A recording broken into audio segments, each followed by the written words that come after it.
истории его возникновения. Он, ну скажем, впервые в истории возник во времена Ивана IV Грозного.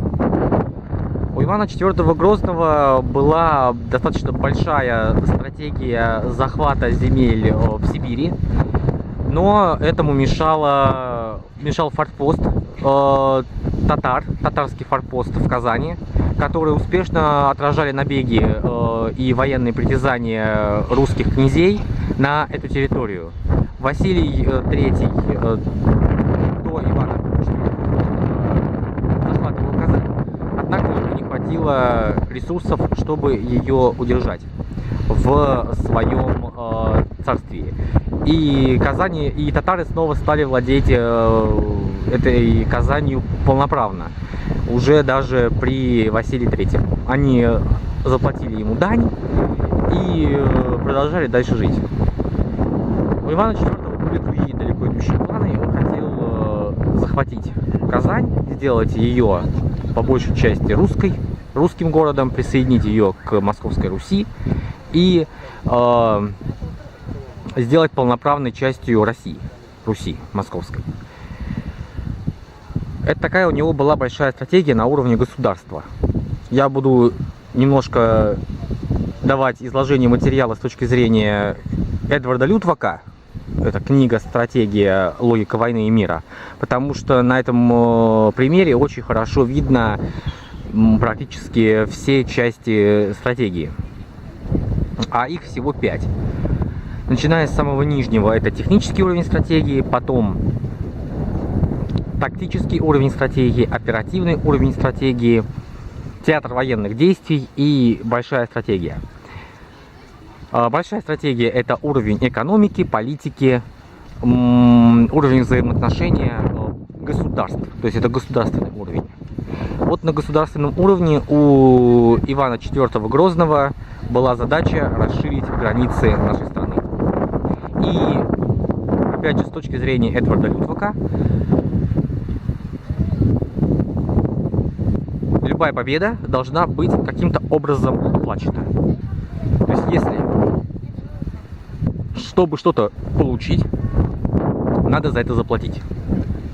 И Иван Грозный решил отправиться в поход на Казань, но для этого ему необходимо было подготовиться. И в качестве такой подготовки он выбрал строительство на этом острове Свияжск, строительство крепости. Это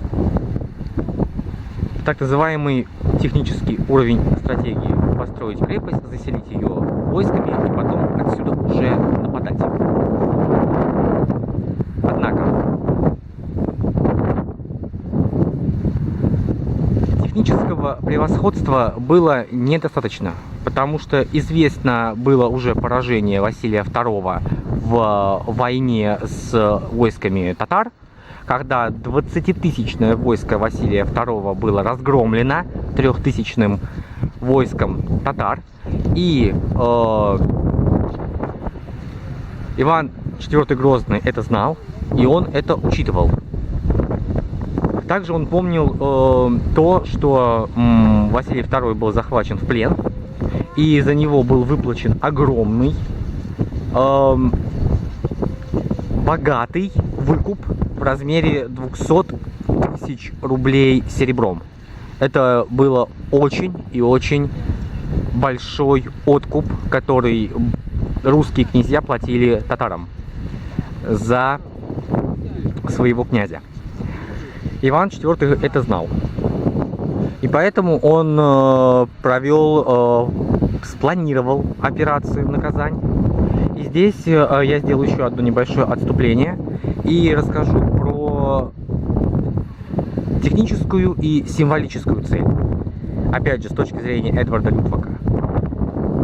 Для Ивана Грозного взятие Казани было технической целью, потому что после того, как он бы взял этот город, у него открывался путь на восток, в Сибирь, и этот город был промежуточным для него форпостом для того, чтобы развернуть свои войска и направить их дальше вглубь восточной части Евразии, северной части Евразии.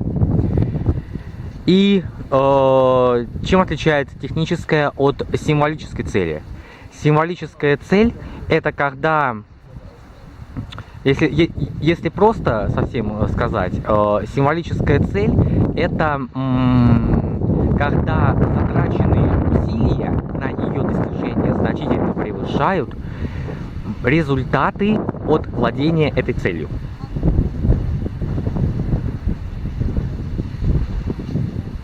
Каким-то образом это так. Каким-то образом это таким образом разграничивается.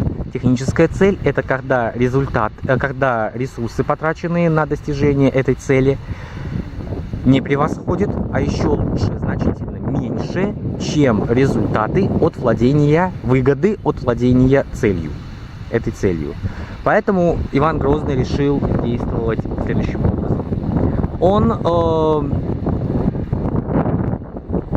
в Устюге создал деревообрабатывающее предприятие, которое собрал туда мастеров.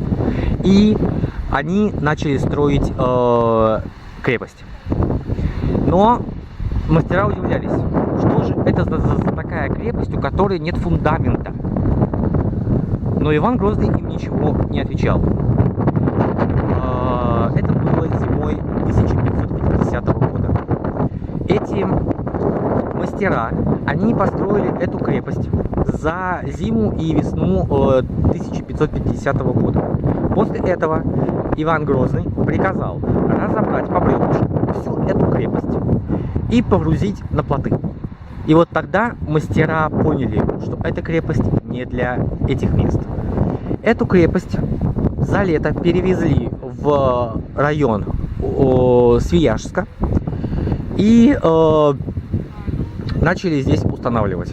Сюда было переброшено войско, ну такой ограниченный контингент, который позволял возводить эту крепость, но в то же время не привлекать внимания со стороны татар. И здесь им снова повезло, нашим войскам Московской Руси. У татар в это время были междоусобные конфликты, и они не могли выбрать князя себе. Они были заняты своими внутренними, ну, если можно так сказать, разборками. И при этом не обращали внимания на то, что у них под носом в Свияжске строится крепость. В 1552 году крепость была построена, и Иван Грозный перебросил сюда 150-тысячное войско Московской Руси.